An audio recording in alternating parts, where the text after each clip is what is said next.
Assalamualaikum warahmatullahi wabarakatuh. Kembali lagi di channel Radio Horor. Di kisah kali ini masih melanjutkan dari kisah yang sebelumnya. Sebuah kisah dari tulisannya Asa Renka Sigit. Sebuah kisah yang berjudul Terlindas Bis. Dan sebelum kita lanjut ke ceritanya, tekan dulu tombol like video ini dan jangan lupa tekan juga tombol subscribe channel ini. Dan nyalakan juga lonceng notifikasinya agar tidak ketinggalan cerita-cerita lainnya dari channel ini. Dan buat teman-teman yang pengen membaca langsung ceritanya, nanti silahkan saja kunjungi linknya yang nanti akan saya sertakan di kolom deskripsi. Dan seperti apa untuk kelanjutan dari kisah ini? Langsung saja kita masuk ke ceritanya.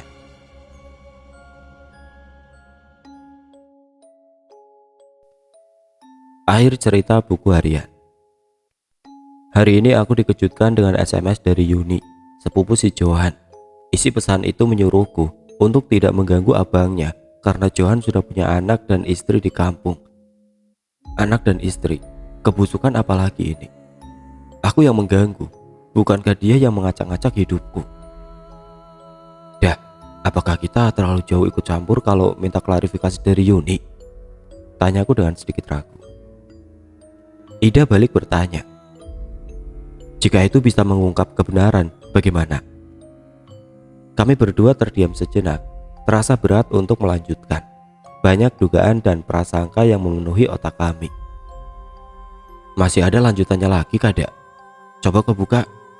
Kosong ras, Jian sudah tidak menulis apapun lagi, ucap Ida. Lalu sekarang kita harus bagaimana? Ida berujar. Temui si brengsek Johan dan Yuni. Kuncinya semua peristiwa ini, ya mereka berdua. Apa ada yang aneh dengan Yuni akhir-akhir ini?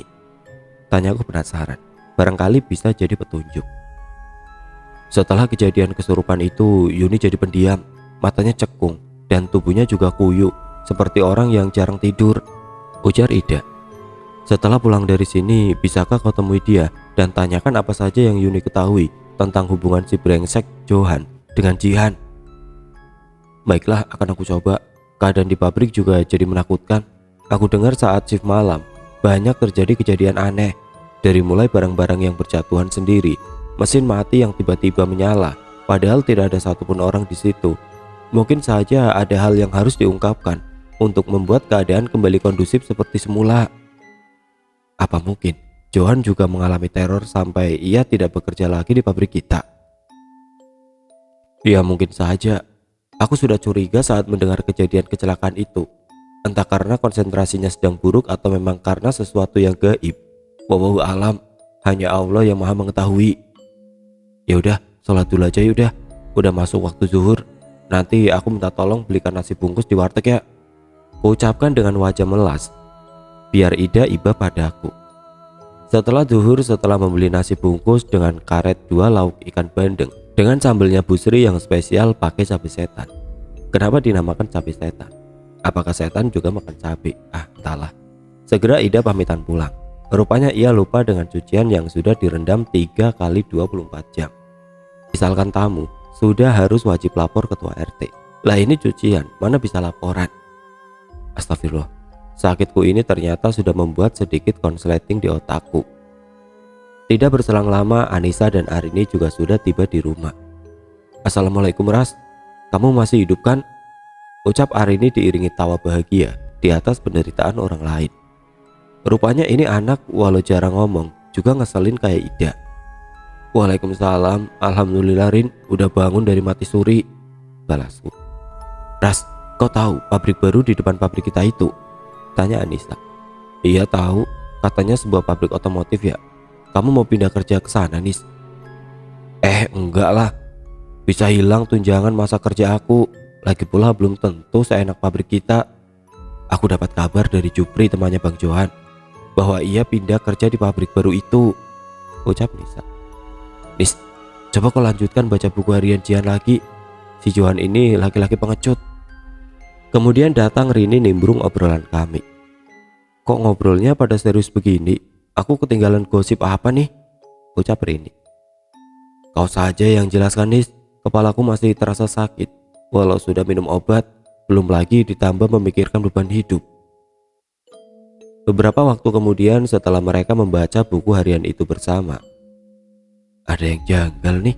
Setauku Bang Johan belum punya anak istri seperti yang dikatakan Yuni. Aku kan kebetulan sekampung sama Bang Johan, ucap Rini dengan yakin. Kau yakin, Rin?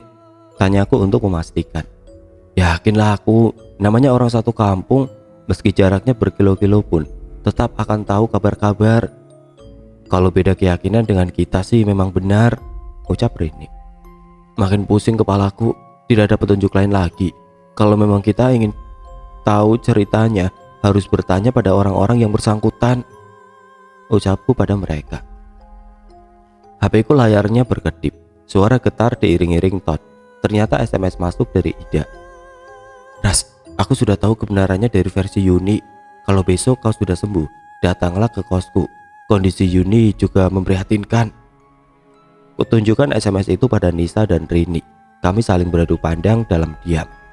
Lalu Nisa bertanya padaku, jadi mau diantar ke klinik, Ras, biar cepat sembuh?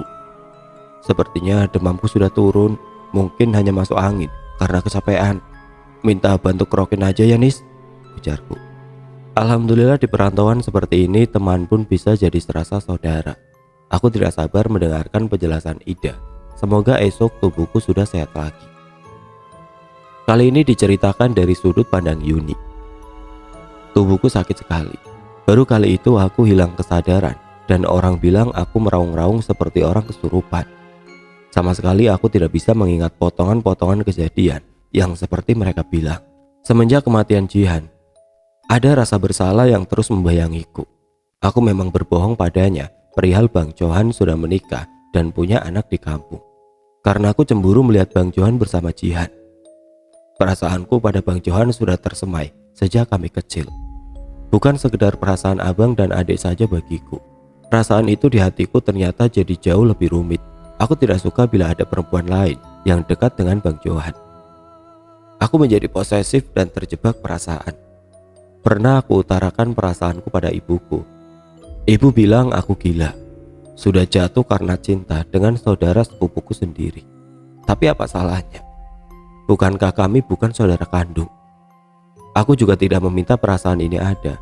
Aku ke Jakarta itu juga karena ingin menyusul Bang Johan, biar aku dan dirinya bisa terus bersama. Kala itu Bang Johan memang bercerita padaku mengenai kehamilan Jihan. Ia takut akan kemarahan orang tuanya bila harus bertanggung jawab menikahi Jihan. Dadaku juga terasa sesak. Hatiku terasa diremas hingga kering. Bagaimana bisa Bang Johan menyukai perempuan lain? Bukankah selama ini kami berdua juga dekat? Apapun ia keluh kesahkan padaku.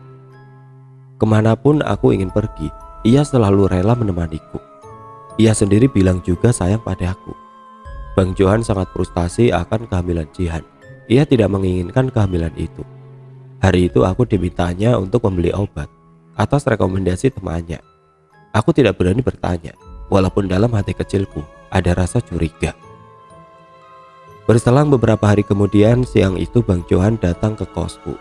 Kami berdua berbicara di dalam kamar. Tampak badannya gemetar dengan wajah pucat ketakutan. Kenapa bang? Abang sakit? Tanyaku khawatir. Jihan Yun. Jihan mati tertabrak bis, ucapnya dengan lirik. Maksud abang? Yun, tolong kamu diam saja perihal apapun mengenai hubunganku dengan Jihan ya. Tolong Yun, aku takut disalahkan. Ini HP milik Jihan, tolong kau simpan ya. Aku tidak mau percakapanku dengannya diketahui orang. Bang, apa maksudnya? Bagaimana HP Jihan bisa ada pada abang? Tanyaku bingung dan penuh prasangka. Sudahlah Yun, kau menurut saja, bentaknya dengan raut wajah frustasi. Abang membunuh Jihan? Kulontarkan perkataan itu dengan refleks. Aku tidak membunuhnya Yun, sumpah aku tidak membunuhnya. Air mata Bang Johan menetes saat kalimat itu diucapkan. Aku tidak tahu itu air mata karena sedih kehilangan atau air mata karena takut atas perbuatan buruknya pada Jihan. Aku terus mencecarnya dengan pertanyaan. Lalu kenapa HP Jihan ada di tempat abang? Pagi itu Jihan mendatangiku di pabrik. Ia terus mengatakan aku penipu dan penjahat. Katanya aku laki-laki bajingan yang sudah punya anak istri di kampung. Aku tidak mengerti maksud ucapannya. Ia lalu mengancam akan melaporkan perbuatanku pada polisi perihal obat penggugur kandungan yang aku berikan padanya. Aku sudah membujuknya untuk tidak mengatakan pada siapapun, dan sudah juga aku katakan akan memberanikan diri meminta restu pada orang tuaku untuk menikahinya.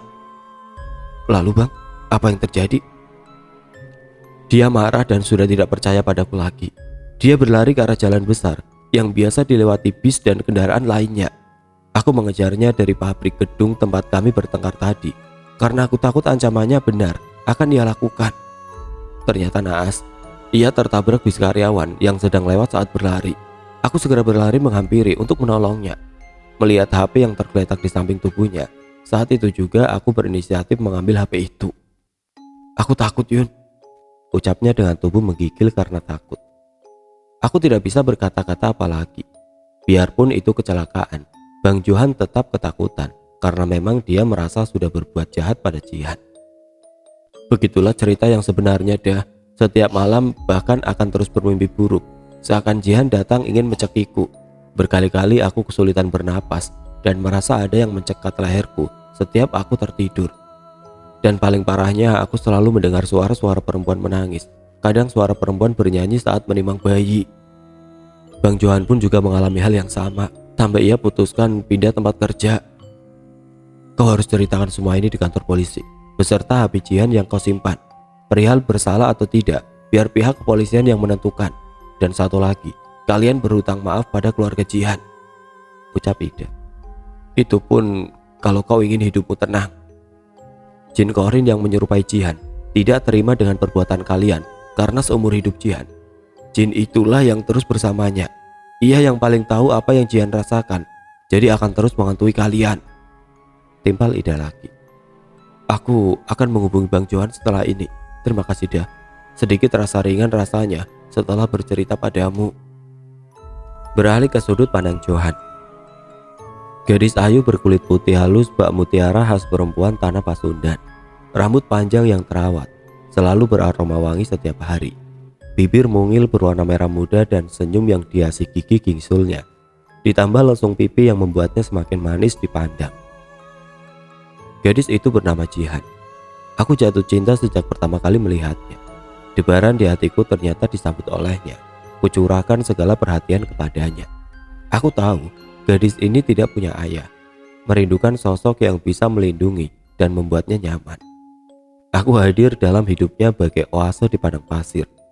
Perasaan gadis polos ini sudah jatuh padaku teramat dalam. Sungguh hasratku tidak bisa tertahankan saat di dekatnya. Aku haus ingin mengecap nikmat di setiap inci tubuhnya. Dia menangis saat pertama kali melakukannya. Entah menangis karena perih di bagian itu, atau menyesal sudah memberikan kegadisannya untukku. Untung saja aku bisa membujuknya lagi. Aku tidak ingin kehilangan sumber kenikmatan ini. Hingga pada akhirnya, aku tidak bisa lagi menahan hasrat untuk melepaskan di dalam rahimnya. Aku sungguh tergila-gila pada kenikmatan yang aku raih darinya. Kabar kehamilannya membuatku ketakutan. Sudah kubayangkan bapak akan menghajarku habis-habisan bila aku katakan aku sudah menghamili seorang gadis. Bila aku lawan bapak, ibu akan menangis memohon untuk tidak membalas. Aku bisa bekerja jauh dari rumah saja, sudah bersyukur. Aku selalu frustasi bila melihat bapak mengamuk dan menghancurkan segala perabotan di rumah. Aku harus membuat anak ini lenyap. Tidak aku sangka rencanaku berhasil. Aku menganggap lebih mudah meredakan amarah gadis polos ini daripada amarah bapakku. Saat itu dia nekat datang ke pabrik di tempat biasa aku ditempatkan. Kuajak dia berbicara di balik gedung pabrik yang sepi. Ancamannya untuk melaporkanku pada polisi membuatku ketakutan. Ku kejar dia hingga peristiwa naas itu terjadi. Dia sudah berhenti bernafas, meregang nyawa dengan cacaran darah di atas aspal. Ku ambil HP yang jatuh tidak jauh dari tubuhnya untuk menyembunyikan kebusukanku. Akulah yang membuat isu bahwa dia bunuh diri dengan sengaja menunggu bis melintas. Malam setelah kejadian naas itu, jendela kaca kamarku seperti diketuk dengan uang koin. Tak, tak, tak.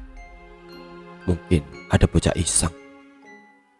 Kubuka jendela dan tidak melihat ada siapapun.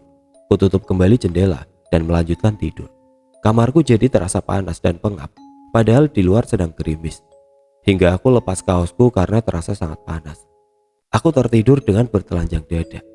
Tiba-tiba seperti sesuatu meraba pergelangan kakiku. Aku kaget dan terbangun. Apa mungkin ada kecoa di dalam kamarku? Kulanjutkan kembali tidur dengan perasaan gelisah. Aku tidur terlentang menghadap langit-langit kamar. Saat mulai bisa terpejam, tiba-tiba, buk, seperti ada yang terjatuh menindih tubuhku. Sesuatu yang terbungkus kain putih, kemudian merangkak di atas tubuhku. Tubuhku kaku, tidak dapat bergerak sedikit pun. Sosok perempuan tepat ada di atasku, menindih tubuhku. Rambutnya yang panjang, seperti melilit di leherku. Sesak, tidak bisa bernafas, ingin berteriak minta tolong, meski sudah aku buka mulutku. Sial, suaraku tidak bisa keluar dari rongga mulut. Ku coba lagi untuk bersuara. Tolong, tolong. Suaraku masih tercekat di dalam tenggorokan. Pipiku berulang-ulang seperti merasa ditampar, hingga lambat-lambat aku dengar suara. Jo, mengigo kau ya? Tepukan di pipiku itu membangunkanku. Ternyata Bang Andi, teman satu kontrakan, yang menepuk pipiku. Kau teriak-teriak minta tolong. Mimpi apa rupanya? Mimpi dikejar setan? Tanya Bang Andi. Aku mimpi dicekik setan perempuan, Bang. Mandilah kau sana. Kau masuk pagi kan hari ini? Sudah pagi kah, Bang? Kau tidak lihat langit sudah terang? Tuh lihat. Kau sendiri saja lupa tutup jendela kah? Ucap Bang Andi dengan menunjuk ke arah jendela. Bukankah semalam sudah kututup jendela itu? Bagaimana bisa terbuka lagi? Segera aku bersiap untuk berangkat kerja pagi ini. Kulajukan sepeda motor di jalanan yang biasa aku lewati. Tiba-tiba ada seorang gadis menyeberang jalan dengan sembarangan. Karena menghindari gadis tadi membuat motorku menubruk tiang listrik. Kulihat ke belakang, memastikan apakah gadis itu baik-baik saja. Gadis itu tidak ada. Jalanan tampak sepi, tidak ada yang melintas. Ada darah menetes dari pelipisku. Seseorang berbisik tepat di samping telingaku. Mati, kau harus mati. Aneh, tidak ada seorang pun yang melintas. Lalu suara siapa yang aku dengar? Segera aku telepon Rizky untuk menolongku. Kepalaku terasa pening sekali. Aku menolak dibawa ke rumah sakit atau klinik. Hanya luka sobek sedikit. Aku memilih beristirahat di kamar saja. Karena kepalaku kali ini benar-benar terasa sakit. Saat mulai aku pejamkan mata, terdengar suara berisik tangis bayi. Tangisannya begitu keras, hingga membuat tidurku terganggu. Bayi siapa sih ini? Berisik sekali. Kubuka pintu kamarku dan mengecek keadaan. Tidak ada seorang pun di rumah kontrakan kecuali diriku. Dari mana asal suara tangis bayi itu? Sesuatu tampak terdengar berisik di plafon berbahan esbes berwarna putih kusam. Sesosok bayi merangkak di atas plafon. Bayi? Bagaimana bisa merangkak terbalik seperti itu? Apakah aku sudah gila? Ini halusinasi. Apa Jihan dan bayinya ingin menuntut balas? Bayi itu kemudian jatuh menghantam kepalaku yang sobek karena kecelakaan tadi. Brak! Rasanya seperti sebuah batu besar menghantam kepalaku, dan aku pingsan tersungkur di lantai karena tidak kuat menahan sakit di kepalaku. Saat tersadar, aku sudah terbaring di atas kasur sebuah klinik 24 jam di dekat rumah kontrakan. Bang Andi membawaku ke sana karena aku tidak bisa dibangunkan saat terbaring di lantai. Tubuhku menggigil karena demam. Yuni rupanya juga sudah ada di sampingku. Abang kenapa? Tanya Yuni cemas. Yun, abang takut Yun. Serasa dikejar hantunya Jihan. Tidak berselang lama Bang Andi masuk ke ruangan. Kata dokter, lukamu mungkin mengalami infeksi, jadi kau merasa pusing dan demam. Kau istirahat saja dulu semalam di sini. Jangan lupa diminum obat kau. Sudah ada sepupumu si Yuni. Kalau begitu, aku tinggal pulang dulu ya. Sepulangnya Bang Andi, aku kembali berbicara pada Yuni. Yun, abang pengen pindah kerja aja. Abang ngeri kalau terbayang-bayang mayat Jihan yang tergeletak di aspal kemarin. Lalu Yuni bagaimana bang? Tanyanya dengan wajah ketakutan. Nanti aku tanya teman abang, apa bisa membawamu masuk ke pabrik baru itu? Terdengar suara tangis bayi dari balik tirai putih, pembatas tempat tidur yang biasanya ada di rumah sakit, membuat kami berdua saling berpandangan dengan raut wajah bingung. Apa ada pasien lain Yun? Tanyaku. Yuni hanya menggelengkan kepala, tanda ia juga tidak tahu. Suara tangis itu berubah menjadi suara nyanyian yang terdengar mengerikan. Pintu ruangan tampak dibuka. Seorang perawat membawakan suntikan berisi obat. Bersamaan dengan masuknya perawat ke ruangan ini, suara nyanyian itu berhenti. Pak, disuntik dulu ya, Ini obat antibiotik biar nggak infeksi. Sus, apa ada pasien lain di sebelah? Tanya Yuni. Malam ini cuma bapak ini saja yang ada di ruangan ini. Sus, saya minta pulang malam ini juga. Nanti saya bereskan administrasinya segera, ucap Bang Johan. Apa itu sebuah pesan kematian? Akankah Johan akan dihukum atas perbuatannya? Setelah semua sedikit tenang atas pengakuan Ida, justru terjadi peristiwa tragis lagi di luar kendali kami. Keesokan harinya saat malam hari, bubaran karyawan yang shift sore, terlihat mobil polisi dan ambulan berdatangan ke pabrik baru yang ada di seberang pabrik kami. Sontak karyawan yang baru pulang memilih berkumpul di depan pabrik karena penasaran dengan apa yang terjadi. Di antaranya kami berempat, aku, Ida, Anissa, dan Rini. Kami bingung dan saling bertanya, tapi belum ada jawaban apapun. Johan ditangkap polisi karena Yuni sudah melapor atau... Pikiran kami masih menduga-duga. Hingga salah seorang karyawan pabrik di seberang ada yang mulai bercerita bahwa baru saja terjadi kecelakaan kerja. Seseorang tergencet lift barang. Tergencet lift? Siapa? Bagaimana bisa? Rupanya seorang dari bagian mekanik mesin yang menjadi korban. Saat sedang memperbaiki lift barang yang macet, tiba-tiba lift itu turun dan menindih badan si mekanik hingga tulangnya remuk. Dan ada beberapa bagian tubuhnya yang putus. Darah segar membanjiri mesin lift itu. Serempak kami berucap, jangan-jangan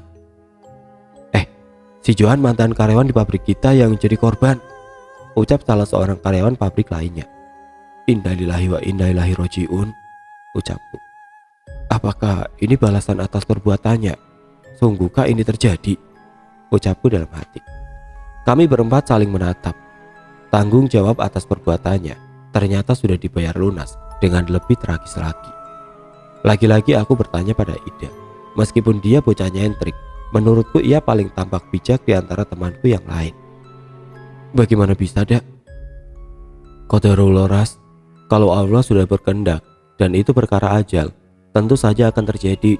Mungkin memang Johan kurang hati-hati saat memperbaiki mesin lift barang itu. Sepulangnya jenazah Johan, Yuni juga pulang, turut mengantar jenazah kakak sepupunya itu. Tidak tampak lagi kembali bekerja di pabrik.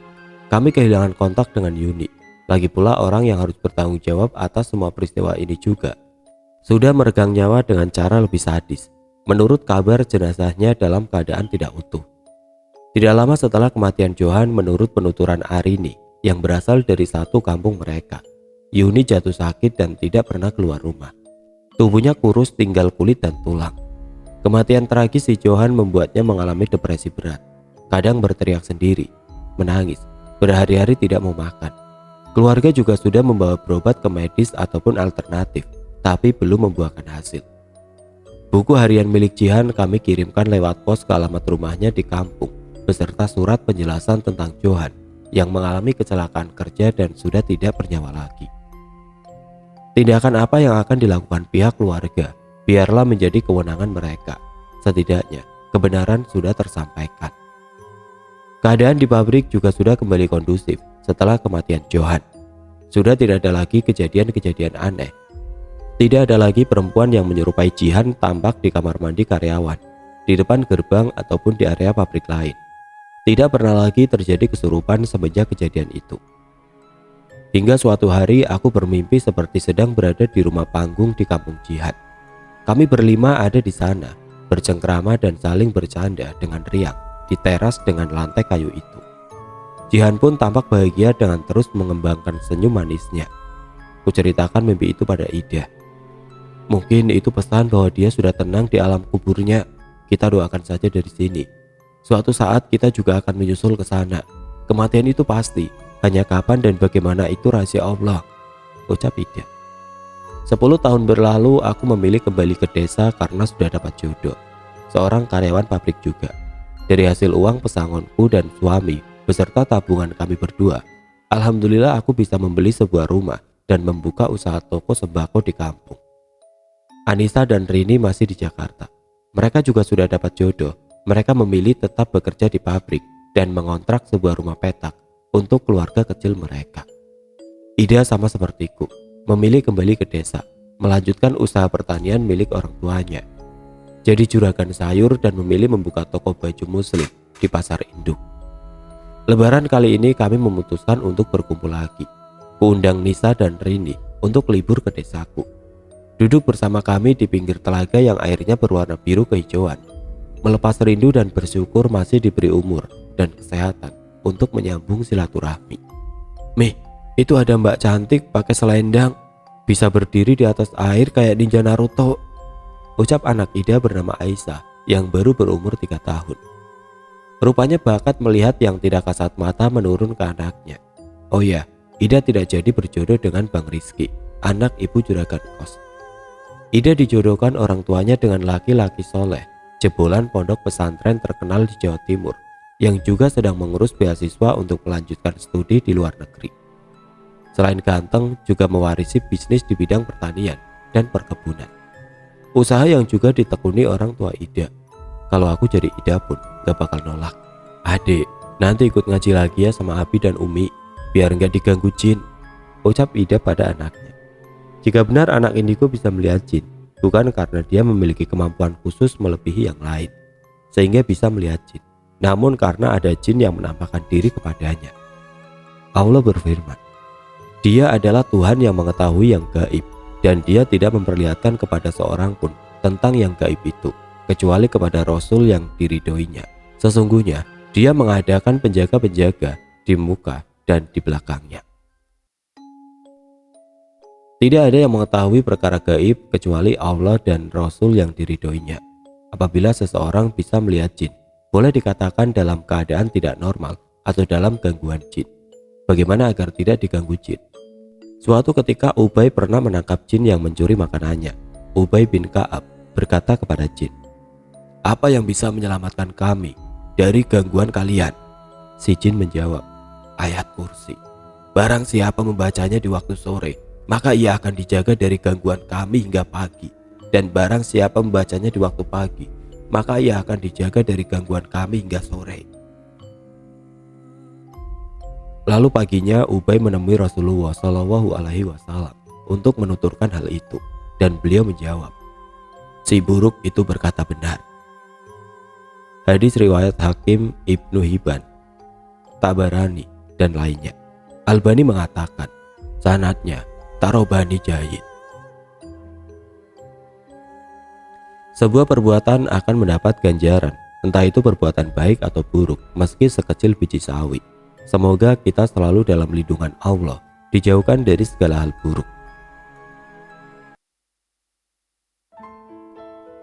Oke teman-teman, sekian untuk cerita kali ini. Semoga apa yang sudah saya sampaikan dalam kisah ini dapat dijadikan pembelajaran untuk kita semua. Dan buat teman-teman yang baru bergabung, jangan lupa untuk like, komen, share, serta subscribe channel ini. Dan nantikan kisah-kisah horor berikutnya tetap di channel Radio Horor. Assalamualaikum warahmatullahi wabarakatuh.